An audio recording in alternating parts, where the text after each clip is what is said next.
ella los objetos que son importantes para mí. Este camiseta me lo regaló mi abuela y cuando era pequeña me ponía y me gusta esta camiseta porque el color es mi favorito.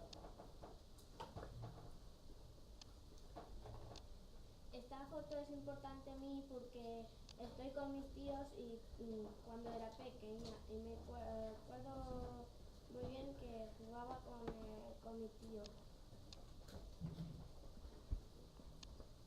Estos pendientes me lo regaló mi madre cuando era pequeña y me gusta todavía.